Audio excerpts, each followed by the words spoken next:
తాత, ఆ? నీవు ఒక సమాధానం నాకు బాకీ ఉన్నావు. అవును తెలుసు, అడుగు. ఈ పచ్చబట్టు పొడిపించుకున్న వాళ్ళ గురించి నీకెంత తెలుసో తెలిసిందంతా చెప్పాలి. అవును, ఇది నీకెలా? No questions, only answer. ఆ, సరే.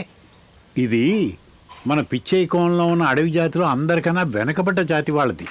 చాలా అరుదుగా బయట కనిపిస్తారు అంతే. అంతే. పూర్తిగా చెప్పట్లేదు తాత. అరుదుగా అంటే ఆ, అరుదుగా అంటే ఆ, వీళ్ళకి మనలాగా బయట ప్రపంచంలో హాయిగా బతకొచ్చని తెలీదు. ఎవరైనా తప్పిస్తే తప్ప వాళ్ళ ఆ కోనని వదిలి బయటికి రాలేరు. ఒకవేళ వచ్చినా వాళ్ళ గతం గురించి మాత్రం ఎవరితోనూ చెప్పుకోరు. మళ్ళీ కోనకు పంపిస్తారేమోనన్న భయం. ఓహో, అందుకా. అన్నా, నీ చేతులు చూపించు. ఏమైందిరా? ఇది ఎక్కడైనా చూసావా? మా నాన్న చేతి మీద ఉంటుంది. నువ్వు అడుగుతుంటే గుర్తొస్తుంది, మా తాత చేతి మీద కూడా ఉండేది. మరి నీ చేతి మీద ఎందుకు లేదు? ఏమో. ఇది కోనలో ఉన్న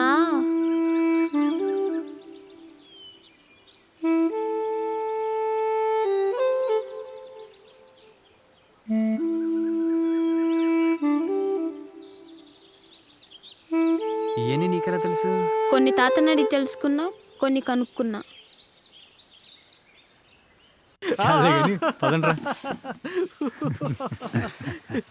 నమస్కారం. రేవనా, ఏమిటయ్యా యమా హుషారుగా ఉన్నావు? మొన్నటి వరకు చిటికిన వెళ్తూ కొండనెత్తేసి అందరినీ రక్షించేద్దాం అనుకున్నా అండి. పెద్ద పెద్ద తలకాయలు మన చుట్టూతురా ఉన్నాయి. వాళ్ళ తల మీద మొలిచిన వెంట్రుకతో సమానమని మీ కథ విన్నాక అర్థమైంది. అలాగని రాలిపోయావు, ఇలా బోడుగుండి అయిపోగలదు. ఇక నుంచి ఆ తప్పులు జరగవాలండి. ఇందాకే తెలుసుకున్నాను.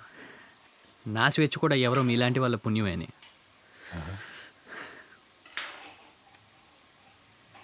ఇక నుంచి నేను చేసేదంత సేవ కాదండి, బాధ్యత. మీ వల్ల ఎన్ని కుటుంబాలు బాగుపడ్డాయో, వాళ్ళలో ఎంతమంది దేశాన్ని ఉద్ధరిస్తున్నారు చెప్పలేమండి.